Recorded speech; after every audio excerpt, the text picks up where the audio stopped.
ایک ہے تقرب بالفرائض، جس کو اللہ کہتا ہے کہ یہ مجھے سب سے زیادہ محبوب ہے، اور ایک ہے تقرب بالنوافل، جو بلندی میں بہت اونچا ہو جاتا ہے۔ اب یہاں پر میں آپ کو بتاؤں، جن حضرات نے میرے تقاریر سنی ہے یا میرا کتابچہ پڑھا ہے جہاد فی سبیل اللہ کی حقیقت، کہ 9 منزلیں میں بیان کیا کرتا ہوں۔ سب سے اونچی منزل تو لازماً 9ویں ہے، سب سے اہم منزل وہ پہلی ہے، یہ اچھی طرح سمجھ لیجیے۔ پہلی ہوگی تو دوسری ہوگی، دوسری ہوگی تو تیسری ہوگی، پہلی ہی نہیں ہے تو اوپر کا کیا تصور۔ تو ایک ہے اہم ترین ہونا، ایک ہے بلند ترین ہونا۔ بلند ترین 9ویں منزل ہے قتال فی سبیل اللہ، اور اہم ترین ہے اپنے نفس کے خلاف جہاد، ان تجاہد نفسک فی طاعت اللہ، یہ اہم ترین ہے، اہم ترین، وہ بلند ترین۔ اسی طرح حضور کی ایک حدیث میں آیا، صحابہ سے سوال کیا کہ تمہارے نزدیک سب سے خوبصورت ایمان کس کا ہے؟ عجب عجیب، عجیب عربی زبان میں اردو میں ہم کہتے ہیں کہ جو وہ نئی سی بات ہو، عجیب۔ عربی میں عجیب کے معنی ہے صرف خوبصورت کے، خوبصورت بات۔ سب سے زیادہ خوبصورت ایمان کس کا ہے؟ صحابہ نے کہا فرشتوں کا حضور نے رد کر دیا، انبیاء کا رد کر دیا، ہمارا رد کر دیا۔ پھر فرمایا کہ سب سے ان اعجب الایمان خلقا لاخوانی الذین یاتون من بعدی یجدون صحفا فیہ کتاب اللہ فیؤمنون بما فیہا۔ میرے نزدیک خوبصورت ترین ایمان میرے ان بھائیوں کا ہوگا جو میرے بعد آئیں گے، اور انہیں تو صرف اوراق ملیں گے جن میں اللہ کی کتاب لکھی ہوگی، اس پر ایمان لائیں گے۔ اب دیکھیے، افضل ترین ایمان صحابہ کا ہے۔ کسی بڑے سے بڑے ولی کا ایمان بھی کسی ادنا سے ادنا صحابی سے بڑھ کر نہیں ہے، یہ نوٹ کر دیجیے، یہ ہمارا اجماعی عقیدہ ہے۔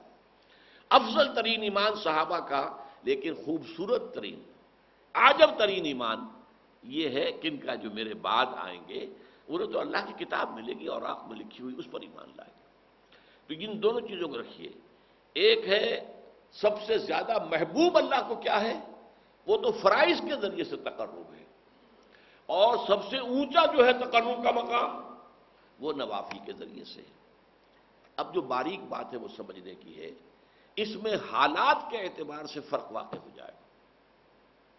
فرض کیجئے نظام باطل کا غلبہ ہے، اس میں تو فرض ہے اس نظام باطل کے خلاف جد و جہد، اس کو ختم کر کے جڑ سے اکھیڑ کر جو اللہ کا دین ہے، دین حق، اسے غالب کرنا۔ اس فرض کو تو آپ بھولے ہوئے ہیں، نوافل میں زور لگا رکھا ہے، ساری رات کھڑے ہیں، نفلیں پڑھ رہے ہیں، روزے رکھ رہے ہیں، جو بھی روزہ حضور سے ثابت ہے وہ سب رکھ رہے ہیں۔ یہ جو نوافل یہ اللہ کے ہاں قبول نہیں ہے۔ فرض کو چھوڑ کر اگر کوئی شخص فرض نماز چھوڑتا ہے، وہ نہیں پڑھتا 5 وقتہ نماز اور باجماعت کا اہتمام نہیں کرتا، تو اگر ساری رات بھی کھڑے ہو کر نوافل ادا کرے گا تو زیرو ہے، اس لیے کہ پہلے فرض ہے، نفل کا بعد۔ ہاں، نوافل کے ذریعے سے تقرب بلند ترین تو ہے، لیکن یہ کب ہوگا؟ جب اللہ کا دین قائم ہو گیا ہو، نظام حق کا ہے، اس نظام کو آگے پھیلانا حکومت کا کام ہے، نظام خلافت جو ہے اب ان کا کام ہے، اللہ کی کتاب کی تعلیم و ترویج یہ اب حکومت کا کام ہے۔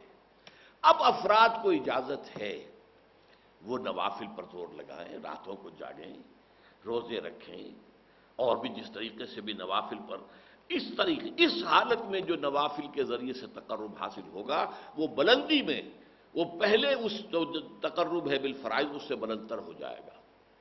لیکن اگر دین اللہ کا قائم نہیں اور باطل کا غلبہ ہے، اس میں آپ نوافل کا اہتمام کر رہے ہیں، اگر وہ جد و جہد بھی کر رہے ہیں، اس نظام کو ختم کر کے اللہ کا دین قائم کرنے کی پوری کوشش کر رہے ہیں، تن من دھن لگا رہے ہیں، اور اس میں کچھ نوافل کا بھی اہتمام ہو جائے تو نور علی نور، سونے پر سہاگا۔ لیکن اگر اس سے قطع نظر، اس کے تو خیال ہی نہیں، اس کا دھیان ہی نہیں، جیسے ہمارے ہاں کیا ہے، جو سلسلے چل رہے ہیں خانقاہی، ان میں سے کسی کو فکر نہیں کہ نظام باطل جو ہے اس کے خلاف بھی کوئی جد و جہد کرنی ہے، لیکن یہ کہ وہ سلوک کی منزلیں طے ہو رہی ہیں، مقامات طے ہو رہے ہیں، اور اونچے سے اونچے روحانی مقامات کی طرف انسان بڑھتا چلا جا رہا ہے۔ یہ طریقہ صحیح نہیں ہے، یہ فرض ہے۔ اس فرض کو اس کی طرف سے بے اعتنائی برت کر نوافل کی طرف دھیان کرنا، یہ دین کے فلسفے اور حکمت کے بالکل خلاف ہے۔ میں اس کو ذرا اور زیادہ ہائی لائٹ کرنے کے لیے کہتا ہوں کہ فرض کیجئے، تصور کیجئے، جب دامن احد میں جنگ ہو رہی تھی اور مسلمان زندگی اور موت کی کشاکش میں تھے، اس وقت خود حضور جس طریقے سے زخمی ہوئے ہیں، اتنا خون آپ کا بہہ گیا کہ آپ بے ہوش ہو کر زمین پر گر گئے ہیں، صلی اللہ علیہ وسلم، فداہ آباؤنا و امہاتنا۔ اگر اس وقت کوئی شخص مسجد نبوی میں بیٹھا ہوا نوافل پڑھ رہا ہے کھڑا ہوا، یا وہ کوئی نعت جو ہے پڑھ رہا ہے، یا کوئی بیٹھ کے تسبیح کر رہا ہے، تو اس کے بارے میں کیا رائے آپ کی ہوگی؟ وہاں تو حضور اور صحابہ جان کی بازی لگائے ہوئے، اور یہاں یہ نوافل میں لگا ہوا ہے، تو وہ نوافل تو زیرو نہیں ہوں گے، بلکہ اس سے بھی منفی ویلیو اس کی ہو جائے گی، وہ منافق شمار ہوگا۔ اسی طریقے سے اگر دین کا غلبہ ہے اور نظام خلافت قائم ہے، تو بہت سے فرائض اس نظام خلافت کے ذمے چلے جاتے ہیں، انڈیویجول اس سے بری ہو جاتے ہیں۔ اس نظام خلافت کو جب ضرورت ہوگی کہ فلاں محاذ پر 10,000 آدمی چاہیے، وہ 10,000 آدمی نکل آئیں گے، تو باقی سب کی طرف سے فرض کفایہ ادا ہو گیا، وہ گھروں میں سوئے یا رات بھر کھڑے رہے، نوافل رکھے پڑھے یا روزے رکھے، بالکل ٹھیک ہے، یا کسی علمی کام میں لگے رہے، تفسیر لکھنے میں لگے رہے، حدیثیں جمع کرنے میں لگے رہے، فقہ کی بحثیں جو ہے وہ کرنے میں لگے رہے، ٹھیک ہے، بالکل صحیح ہے۔ لیکن اگر غالب جو ہے نظام وہ باطل کا ہے اور اس کے خلاف جد و جہد نہیں ہو رہی، تو پھر یہ سارے کام جو ہیں یہ زیرو سے ضرب کھا کر زیرو ہو جائیں گے۔ پرائمری امپورٹنس ہوگی اللہ کے دین کو قائم کرنے کی جد و جہد۔ یہ ہے فرق تقرب بالنوافل اور تقرب بالفرائض کا۔ اب یہاں اس آیت میں دیکھیے کس خوبصورتی کے ساتھ آیا ہے، یا ایھا الذین آمنوا اتقوا اللہ وابتغوا الیہ الوسیلۃ وجاہدوا فی سبیلہ لعلکم تفلحون۔ جہاد کرو اس کی راہ میں، یہ ہے فرض۔ نوافل اور رات کو کھڑے رہنا یہ نوافل ہے، روزے رکھنا نوافل ہے، روزے رمضان کے فرض ہیں، باقی نفلی ہیں، لیکن جہاد، اللہ کی راہ میں جہاد، جد و جہد، جان اور مال کا کھپانا، کس لیے؟ تاکہ اللہ کا دین قائم ہو، اللہ کا نظام برپا ہو جائے۔ یہ ہے گویا کہ تقرب اللہ کا سب سے بڑا وسیلہ جو یہاں بیان کیا جائے۔ کیوں کہ اس وقت صورت کیا تھی کہ حضور اور صحابہ اس جد و جہد کے اندر تھے۔ وہ تو آپ کو معلوم ہے کہ جو جد و جہد کر رہے تھے اس میں جانیں مال کھپا رہے تھے، جانیں دے رہے تھے صحابہ کرام، یہاں تک کہ حضور کی اپنی تمنا اور آرزو یہ تھی لَوَدِدتُّ أَنْ أُقْتَلَ فِي سَبِيلِ اللَّهِ ثُمَّ أُحْيَا ثُمَّ أُقْتَلَ ثُمَّ أُحْيَا ثُمَّ أُقْتَلَ۔ میری بڑی خواہش ہے میں اللہ کی راہ میں قتل ہو جاؤں، پھر زندہ کیا جاؤں، پھر قتل ہو جاؤں، پھر زندہ کیا جاؤں، پھر قتل ہو جاؤں۔ ایک طرف تو وہ حضرات ہیں، تو اگر کوئی شخص اس سے کنارہ کشی کر کے اور نوافل کے اندر لگا چلہ کشی کر رہا ہے، روزہ عام نہیں، روزہ اور بھی، اب جو ہمارے ہاں صوفیاء کے ہاں روزے جو رائج ہیں اس میں طرح طرح کے روزے ہیں، وہ صرف ایک دن کا روزہ نہیں، کئی کئی دن کے روزے، جس کو وہ صوم وصال کہا حضور نے، وہ بھی رکھتے ہیں۔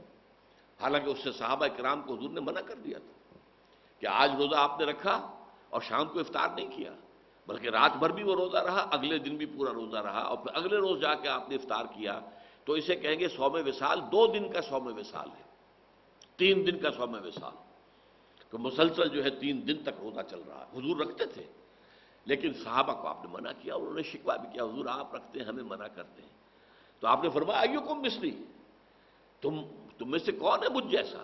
ابھی تو عند ربی، میں تو رات گزارتا ہوں اپنے رب کے پاس، ہوا یطعمنی و یسقین، وہ مجھے کھلاتا بھی ہے پلاتا بھی ہے۔ اب وہ کیا کھلانا ہے، کیا پلانا ہے، کیا اس کی روحانی حقیقت ہے، یہ ہم نہیں سمجھ سکتے۔ یہ خصائص نبوی میں سے ہے، وہ چیزیں کہ جو خاص ہیں نبی اکرم صلی اللہ علیہ وسلم کے ساتھ، جو امت کے لیے پھر عام طور پر جس کی اجازت نہیں ہے، لیکن اس قسم کے روزے بھی وہاں رکھے جاتے ہیں، لیکن اس سے کوئی پرواہ ہی نہیں، فکر ہی نہیں کہ نظام باطل کا ہے۔ تو باطل کے اقتدار میں تقویٰ کی آرزو، کتنا ہنسی فریب ہے جو کھا رہے ہیں ہم، وہ متقی بھی بن رہے ہیں، شیخ بھی بن گئے ہیں، شیخ المشائخ بھی بن گئے ہیں، اور وہ زبدت جو ہے مرشدین بھی بن گئے ہیں، سب کچھ ہو گئے ہیں، لیکن یہ کہ اس باطل کے خلاف کوئی کشمکش ہے ہی نہیں، اس کے خلاف کوئی جد و جہد ہے ہی نہیں۔ اس کے ضمن میں تو پھر وہ حدیث میں نے بارہا سنائی ہے، اور مولانا اشرف علی تھانوی رحمۃ اللہ علیہ نے اسے جو انہوں نے مرتب کیے تھے خطبات جمعہ، ان میں جو دوسرا خطبہ ہے اس میں اس حدیث کو کوٹ کیا ہے۔ اوح اللہ عز و جل، یہ بھی حدیث قدسی ہے۔ حضور فرما رہے ہیں کہ اللہ تعالیٰ نے عز و جل نے حضرت جبرائیل کو وحی کی۔ اوح اللہ عز و جل الی جبرائیل علیہ الصلوۃ والسلام ان اقلب مدینۃ کذا و کذا باہلھا، کہ فلاں فلاں بستیوں کو تلپٹ کر دو، الٹ دو ان کے رہنے والوں کے اوپر، ہلاکت، وہ ہلاکت کے جو عامورہ اور صدوم کی بستیوں پر آئی تھی، جو جس کی طرف حضرت لوط علیہ السلام بھیجے گئے تھے۔ اقلب مدینۃ کذا و کذا باہلھا، رہنے والوں سمیت الٹ دو۔ قال فقال، حضور فرماتے ہیں کہ اس پر حضرت جبرائیل نے عرض کیا بارگاہ خداوندی میں، یا رب ان فیہا عبدک فلانا لم یعصک طرفۃ عین، ان بستیوں میں تو تیرا فلاں بندہ بھی ہے جس نے آج تک پلک جھپک میں جتنی دیر بھی معصیت میں بسر نہیں کی۔ اس کے تقویٰ کا عالم یہ ہے۔ یہ گواہی کون دے رہا ہے؟ کوئی کرائے کا گواہ نہیں ہے، کوئی کرائے کا وکیل نہیں ہے، جبرائیل ہے۔ اور کہاں گواہی دے رہا ہے؟ بارگاہ خداوندی میں، جہاں ابو جہل بھی جھوٹ نہیں بولے گا۔ تو فرمایا قال فقال ان فیہا عبدک فلانا لم یعصک طرفۃ عین، قال فقال، اب حضور فرماتے کہ اللہ نے فرمایا اقلبھا علیہ وعلیہم، الٹو ان بستیوں کو، پہلے اس پر پھر دوسروں پر۔ فإن وجہہ لم یتمعر فی ساعۃ قط، اس لیے کہ اس کے چہرے کی رنگت میری حمیت، میری غیرت کی وجہ سے کبھی متغیر نہیں ہوا۔ منکرات پھیلتے رہے، شریعت کو پاؤں تلے روندا گیا، شریعت کی اور اللہ کی دی ہوئی قوانین کی دھجیاں بکھیر دی جا رہی تھیں، اور پھیل رہا تھا گناہ ہر طرف، اور یہ لگا ہوا تھا تو فقط اللہ اللہ اللہ، خانقاہ میں بیٹھا ہوا۔ ظاہر بات ہے خانقاہ میں جو بیٹھا ہوگا اسے گناہ کرنے کی کیا ضرورت ہے؟ نہ زندگی کے وہ میدان میں ہے، نہ معاش کا کچھ سلسلہ ہے، کوئی کچھ دے گیا، کسی نے کوئی ہدیہ پیش کر دیا، اس سے جو ہے وہ گزارا کر رہے ہیں، تو گناہ کا معاملہ کیا ہوگا وہاں؟ اور پھر وہ خانقاہی ماحول کے اندر ظاہر بات ہے کہ نہ کہیں عورتیں نظر آئیں گی، نہ کہیں عریانی نظر آئے گی، وہ تو اپنا خانقاہ کا ماحول ہے، اس کے اندر رہ رہے ہیں۔ لیکن یہ کہ اس خانقاہ سے باہر جو کچھ ہو رہا ہے، جو منکرات پھیل رہے ہیں، جو کفر پھیل رہا ہے، جو گمراہیاں پھیل رہی ہیں، جو شریعت کی دھجیاں بکھر رہی ہیں، اس پر اسے فکر ہی نہیں۔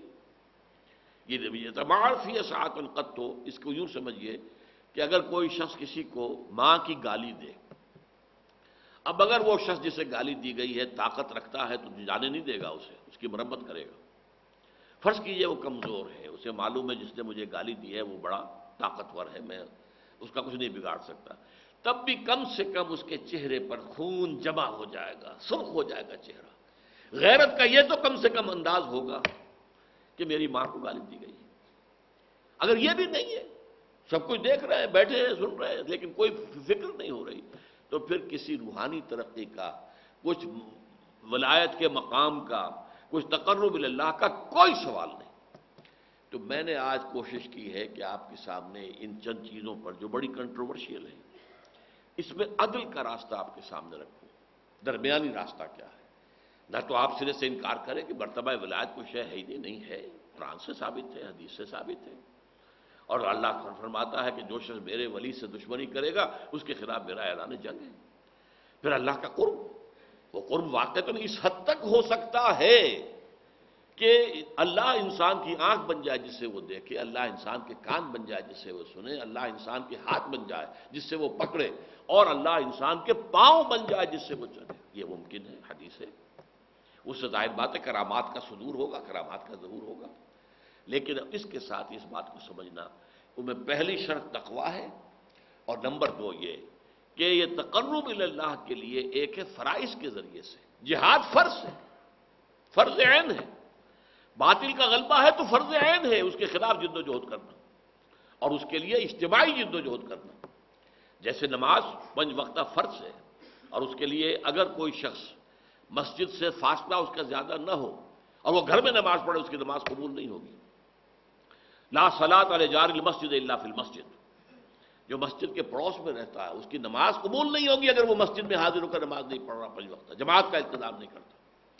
تو ان فرائض کی طرف توجہ نہ ہو، اللہ کے دین کے غلبے کی جد و جہد نہ ہو، اور نوافل کے ذریعے سے، چلہ کشیوں کے ذریعے سے، مراقبوں کے ذریعے سے، اور وہ نئے نئے ایجاد کردہ اذکار کے ذریعے سے انسان سمجھے کہ میں تقرب بالنوافل کے اس مقام پر فائز ہو جاؤں گا، تو یہ دوسری بہت بڑی غلط فہمی ہے۔